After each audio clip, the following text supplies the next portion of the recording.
አንዳንድ ጥያቄም አስተያየትም ነገር ያላቸው ሐሳቦችን ላነሳ ፈልጋለሁ። የመጀመሪያው የኑሮ ውድነቱን የሚያባብሱ ነገሮች ከንግዱ ማህበረሰብ ወይም ከሌላው ብቻ ሳይሆን ከመንግስት አካላትም ውሳኔዎች ይወሰናሉ።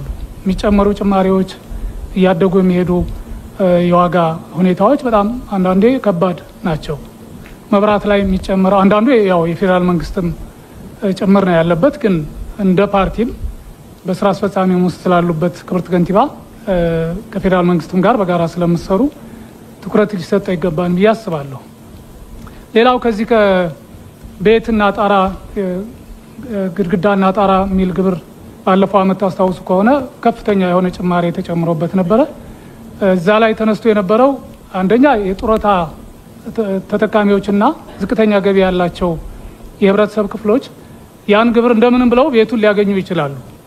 ቤተሰብ ልጅ ሊገዛላቸው ወይም ችግራቸውን የሚጋራ ወገን ሊያደርግላቸው ይችላል። ከዛ በኋላ ግን በየአመቱ ገቢ ከሌላቸው ከየታንተው ነው የሚከፍሉት። በጊዜው አንድ ምሳሌ አንስቼ ነበር።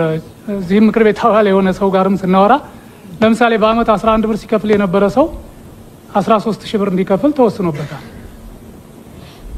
158 ብር ስትከፍል የነበረች ጡረተኛ 15000 ብር እንድትከፍል ተጠይቃ ቤቱን ሸጠው ካልሆነ ከየት አመጣለሁ የሚል እስከ ማንሳት እንደደረሰች እኔ በአካል እንግዲህ ያናገርኳቸው እንዲህ አይነት መረጃዎችን ሼር ለማድረግ ሞክሬያለሁ።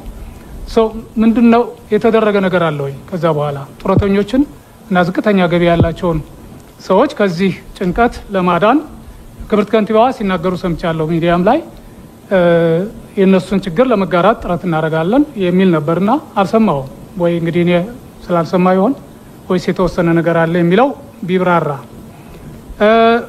ከዚሁ ጋር ተያይዞ ሌላው የሚነሳው ነገር የግብሩ ለመወሰን የሚያስችል ስልጣን ጋር ተያይዞ በዜናም ሰምተናል በተለያየ መልኩ ወደ ፍርድ ቤት ድረስ ሄዶ እንደነበረ ፍርድ ቤቱም አገኒስታስ ወይም ከተማ አስተዳደሩ በሌለው ስልጣን ላይ ነው የወሰነው የሚል አይነት ውሳኔ ፍርድ ቤት እንደወሰነ ሰምቻለሁ።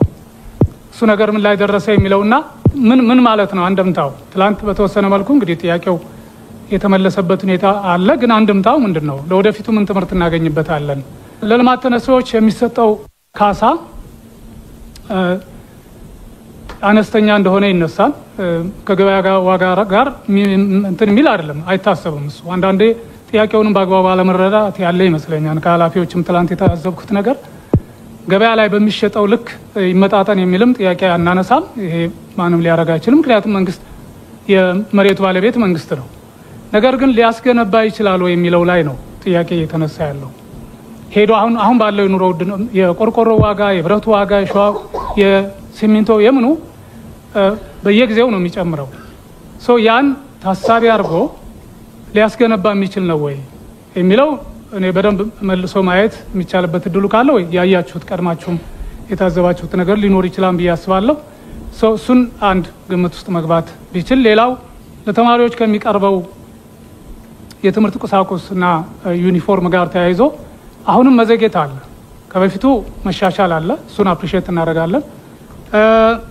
ሌላው እንደው መጨረሻ አድርጌ ለወስደው የምችለው ከፌደራል መንግስት ጋር ተያይዞ የአመራር የሀሳብ ድጋፍ እያደረጉ እንደሆነ እናውቃለን። በተለይ ክቡር ጠቅላይ ሚኒስትሩ እየተጫወቱት ያለ ሚና ከፍ ያለ ነው።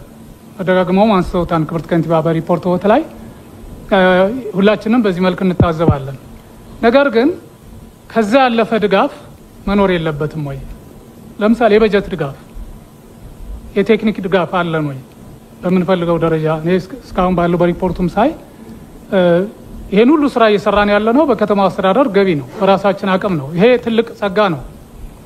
ግን ደግሞ የአዲስ አበባ ህዝብ ከፌደራል መንግስት ገቢም ድርሻውን ማግኘት አለበት። የፍትሃዊነት ጥያቄም ስላለ ከዚህ በፊትም አንስተነው እናውቃለን።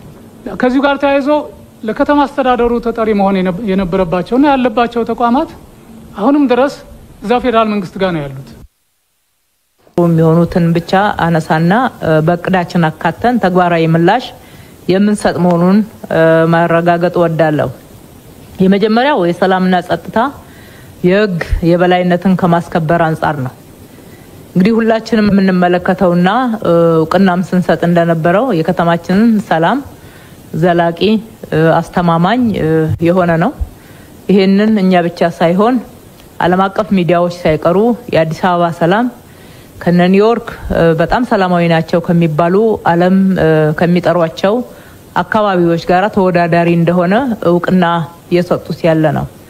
ይሄንን በማድረግ በኩል የጸጥታ አካሉ እና አመራሩ ብቻ ሳይሆን ዋናውን ድርሻ የሚወስደው ህዝቡ ነው። ህዝቡ የሰላም ባለቤት እንዲሆን የተሰራው ስራ በጣም ውጤታማ ነው። የተለያዩ ብልሹ አሰራሮችን ሲመለከት ህገወጥነትን ሲመለከት በጥቆማ ብቻ ሳይሆን ራሱም የመፍትሄ አካል ሆኖ እየቆመ ከኛ ጋራ የሚሰራበት አግባብ የተጠናከረ የመጣ ነው።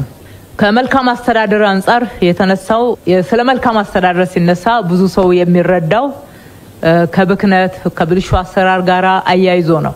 መልካም አስተዳደር ሲባል ግን ከፖለቲካል ገቨርናንስ አንፃር ከማህበራዊ ገቨርናንስ አንፃርም ከአጠቃላይ አስተዳደራዊና የኢኮኖሚ ገቨርናንስ አንፃር ብለው ላነሱት የታቀደው በዚሁ ልክ ነው። እዚህ ፕላን ኮሚሽን አንዱ ስራው ይሄ ነው። ፕላን ኮሚሽን ከዚህ አንፃር ጎሎታል የሚባል ነገር ካለ ደግሞ የተከበሩ ምክር ቤት አባል ባለሙያም ናቸው ከአመራር አካዳሚያችንና ከፕላን ኮሚሽን ጋራ በመሆን የበለጠ ማዳበር እና በውጤታማነቱን መጨመር ይቻላል ማለት ነው። በፕሮጀክቶች በግዢ በተቀስቋቸው ትልልቅ ለብልሹና ለዝርፊያ ተጋላጭ በሆኑ አካይዶች በጀታችን ተጋላጭ ቢሆን ይሄ ፕሮጀክት ሊገኝ አይችልም። ይሄን ያህል ልማት ልንሰራ አንችልም። ይሄን ያህል ብዛት ያለው ብቻ ሳይሆን ጥራት ያለውም ልማት ማረጋገጥ አንችልም። በሌላ በኩል ደግሞ ህዝቡ ጋር የሚነሳው እኛም የምናነሳው ጉቦኝነት አለ ነው እያልን ያለነው። ጉቦኝነት አለ በምንሰጠው አገልግሎት ውስጥ በሚፈጸሙ ተግባራት ውስጥ በከፍተኛ ክትትል በብዙ ክትትልና ቁጥጥር ነው እየተሰራ ያለው። ሲስተማችን ከዚህ በላይ መጠናከር መቻል አለበት። አሰራሮችን ግልጽ በማድረግ ሂደት ላይ በርካታ ሂደቶችን ሄደናል። ነገር ግን የሰው ባህሪ ገና አልተለወጠም። ይሄንን ለመለወጥ ደግሞ በአንድ ጊዜ አቺቭ የምናደርገው ጉዳይ አይደለም። ልምምዱ ትንሽ ጥልቀት አለው። ከተረቶቻችን ጭምር ነው መሻሻል መቻል አለበት። ከተገኘ ድሉ ከተገኘ መስረቅ ወይም ደግሞ ማጭበርበር እንደ አራዳነት እንደ ፈጣንነት እንደዛ የሚቆጠረው አመለካከት ጭምር ነው መቀረፍ መቻል ያለበት። እዚህ ላይ ሁላችንም ነው መስራት ያለበት። አዳዲስ የምንቀራቸው ልጆች ራሱ እድል ካገኙ እንዴት አድርገው በአቋራጭ መክበር እንደሚችሉ ያስባሉ። ይሄንን መጥቶ መንግስት መስሪያ ቤት ውስጥ የተማሩት አይመስለኝም። በአመለካከት በማህበረሰቡ ውስጥ መቅረፍ ያለብን ሁላችንም በጋራ ርብርብ ልናደርግበት የሚገባ ጉዳይ አለ። የፌደራል መንግስት ከተማ አስተዳደሩን በጀት ለምን አይደጉምም? አንዱ እንግዲህ መነሻችን ህገ መንግስት ነው። ህገ መንግስቱ በጀት የሚደጉሙባቸውን አግባቦች ያስቀምጧል። ከተማ አስተዳደራችን እዛ ውስጥ አለመኖራቸውን የተከበሩ ዶክተር ሲሳይም ያውቃሉ። ነገር ግን ቻርተራችን ላይ ምን ይላል? ከተማ አስተዳደሩ ሊጠይቅ ይችላል ይላል። ሊጠይቅ ይችላል። ሲጠይቅ ደግሞ ግዴታ አይደለም፣ ካለው ሊደግፍ ይችላል ማለት ነው የፌደራል መንግስትም። ነገር ግን ያለውን ተጨባጭ ሁኔታ መጠየቅም እንችላለን፣ ልንደገፍም ይቻላል። ግዴታም ባይሆን የህግ ግዴታም ባይሆን ማለት ነው። ከኑሮ ውድነት አንፃር የተነሳው እንዳለ ሆኖ በርካታ ጥረቶች ናቸው ከተማ አስተዳደሩ እያደረገ ያለው። እነኚህ ጥረቶች ባይኖሩ ብላችሁ አስቡ። እነኚህ ጥረቶች ባይደረጉ ኖሮ ከተማ አስተዳደሩ ላይ ሊከተል የሚችለው ጫና በጣም ከባድ ነው። ለፕራይቬት ሴክተር ወይም ደግሞ ለነጋዴዎች የተተዋ አይደለም። በብዙ መንገድ ነው ጥረት የምናደርገው። አንደኛ የንግድ ቁጥጥሩ ጠንከር ያለ ነው፣ በየጊዜው እየተጠናከረ መጥቷል። ሁለተኛ በታሪካችን እኮ የኢትዮጵያ ገበሬዎች ቀጥታ ከማሳቸው ምርት አምጥተው አዲስ አበባ ከተማ ውስጥ ንግድ ማዕከል ወይም ደግሞ ገበያ ማዕከል መጥተው ለሸማቹ ሽጠው ሲሄዱ እንደ የመጀመሪያ ታሪክ ይመስለኛል። ገበሬዎቹ እንደዛ ነው እውቅና የሰጡት። የመጀመሪያ በአራቱም የገበያ ማዕከላቶቻችን ራሱ ያመረተው ገበሬ ደላላ በመሃል የለም። ዋጋ አይጨመርም። ቀጥታ እኛ በወሰነው ዋጋ መተው ይሸጣሉ። ለምንድነው እኛ ዋጋ የምንወስነው? ለቤት ክራይ እናስከፍላቸው። በጣም ትንሽ የወጪ መጋራት ብቻ ነው የሚከፍሉት። ሼዶች አሉን። እነኛ ሼዶች ውስጥ መተው ቀጥታ ሽጠው ይሄዳሉ። በጅምላም ደግሞ አንዳንድ ማከፋፈል ለሚገባቸውና ለሸማቾችም ጭምር ያደርሳሉ። አንድ ይሄ ነው። በእሁድ ገበያ ብዙ ገቢያችንን ጭምር ጥለን ህዝቡ ይጠቀም በሚል አግባብ ነው እየተገበርን ያለነው። ለዚህ ነው እሁድ ላይ ሸመታውን ካያችሁት ህዝቡ ተሰልፎ ነው። ገበያችን እሁድ ሆኗል፣ ቅዳሜ ሆኗል ነው የሚለው የከተማው ህዝብ። እንደዛ ያደርግን ነው። አንዳንድ ደግሞ አላግባብ የሚጨምሩ እዛም እዚህም ሲያጋጥሙን ቁጥጥር እናደርጋለን። በባህሪያቸው የተነሳ ደግሞ እንግዲህ ዋጋ የአምናውን ዘንድሮ የግድ ማንጠብቅበት ሁኔታ አለ ማለት ነው። እንደዛ ሲሆን ሚዛናዊ እንዲሆን ነው የምናስጠብቀው። ሚዛናዊና ትክክለኛ ወጣ ያለ እንዳይሆን የማድረግ ስራ ነው የምንሰራው። ሌሎች የዓለም የገበያ ሁኔታ የሚወስናቸው ላይ ኢትዮጵያ ብቻ በተለየ ሁኔታ ልታቀርበው አትችልም። ከጎረቤት ሀገሮች አንፃር እስኪ ነዳጅን እናወዳድረው።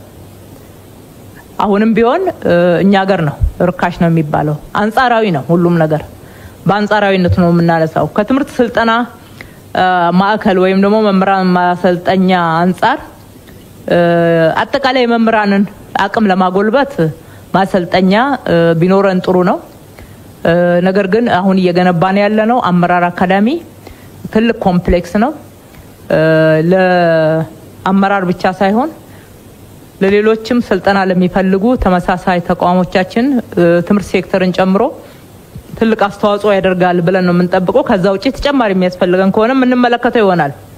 የትምህርት ቁሳቁስ አቅርቦት እንግዲህ ከዚህ በፊት የትምህርት ቁሳቁስ መንግስት አያቀርብም። አሁን መንግስት እያቀረበ ነው። መንግስት ማቅረብ ሲጀምር ደግሞ ሊዘገይ ወይ በወቅቱ ሊቀርብ ይችላል። አፈጻጸም ላይ ልክ ነው። እንደዛ አይነት ሁኔታ እያጋጠመን ነው። ነገር ግን በዚህኛው ለሚቀጥለው በጀት የምናቀርበውን የትምህርት ቁሳቁስ በዚህኛው በጀት ልናዘጋጅ አንችልም። በበጀት አመቱ ነው። በበጀት እየተያዘ ነው። በጀት ካወጃችሁ በኋላ ነው ክፍያዎች መፈጸም የምንችለው። የ2017 ዩኒፎርም፣ ደብተር የመሳሰሉት ግዢ ልክ በጀት ስታጸድቁልን ስደረድሉልን ነው ወደ ክፍያ ስርዓት የምንገባው። በበጀትና በግዢ ሂደታችን ውስጥ የሁለት ወር ጊዜ ነው ያለን። እስከዛ ድረስ የምናደርገው የተማሪዎችን ልኬት በትክክል መውሰድ፣ የግዢ ሂደቶችን መጀመር፣ ቅድመ ዝግጅቶች ነው የምናደርገው።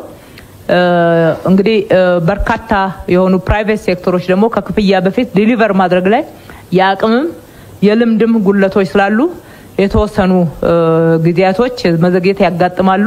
የተሻለ አቅም ያላቸውን እናሳትፍ ስንል ደግሞ ገንዘቡ ሞኖፖላይዝ ይደረጋልና በርካቶች እንዲሳተፉበት የማድረግ ሂደት ነው የምንሄደው።